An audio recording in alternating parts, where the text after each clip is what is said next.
Namaskaram. Thousand names and thousand stories. 414th name. Vyaptaya Namaha. Rama was addressed in different ways by different people. Dasharatha, his father, lovingly called him Rama. The name Rama means one who brings joy to the heart. Since Rama was the delight of Dasharatha's heart, he naturally addressed him by this endearing name. Mother Kausalya would affectionately call him Ramabhadra. The word Bhadra means auspicious or virtuous or noble. By calling him Ramabhadra, she was expressing her heartfelt wish that only auspicious things should happen in his life. It was a name filled with love, blessing, and hope for his well being. Rama's younger mother, Kaikeyi, was deeply fond of him. To her, he shone with a gentle radiance like the soothing and luminous moon. That is why she lovingly called him Ramachandra, Chandra meaning moon, reflecting both her affection and the serene beauty she saw in him. Guru Vasishta would address Rama as Vedah. The term Vedas refers to one who is full of divine knowledge and well versed in the Vedas. As an incarnation of Lord Vishnu, Rama had realized the noble essence of the Vedas. Aware of this profound wisdom in Rama, sage Vasishta lovingly called him Vedah.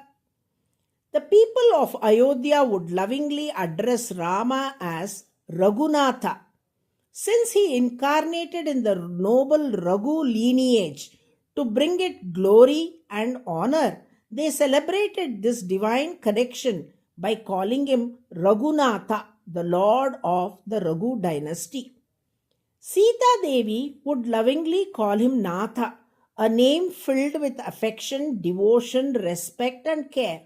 Whenever Sita addressed him as Natha, it deepened the special bond of love and tenderness they shared with each other.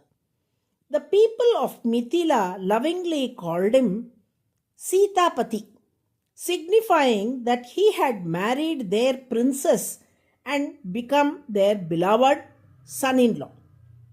Rama was lovingly addressed by many names, each reflecting a unique aspect of his divine personality and relationship with his devotees. Dasharatha called him Rama, the one who pleases the heart. Mother Kaushalya affectionately named him Ramabhadra, wishing auspiciousness and virtue in his life. Kaikeyi saw him as Ramachandra, the radiant moon that soothes and enlightens. Sage Vasishta honored him as Vedaha, the one who embodies the noble essence of the Vedas. The people of Ayodhya revered him as Raghunatha, the glorious lord of the Raghu dynasty. Sita Devi tenderly called him Natha, expressing their deep love and care. And the people of Mithila embraced him as Sitapati, their beloved son in law. Together, these beautiful designations are celebrated in the popular shloka Ramaya Ramabhadraya Ramachandraya Vedase Raghunataya Nathaya Sitapate Namaha. There was an attendant or security serving in Kausalya Devi's palace who affectionately called Rama as Ramabhadra during his childhood.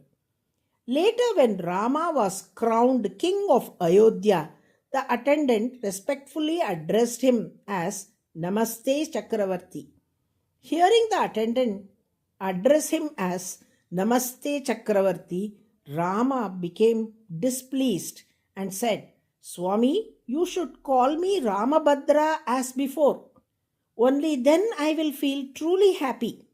Though I am the emperor of Ayodhya's people, I will always remain Ramabhadra to you. Hearing these words, the attendant was deeply moved and lovingly resumed calling him Ramabhadra.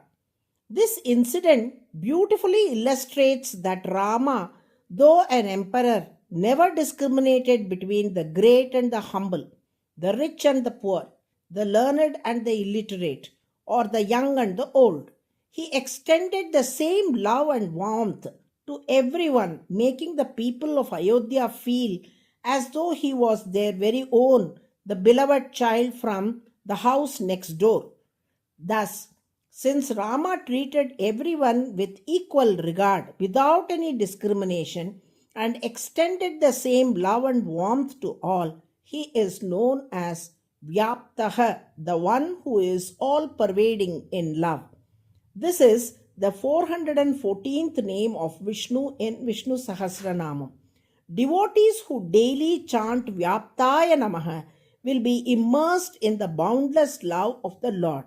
Narayana, Narayana.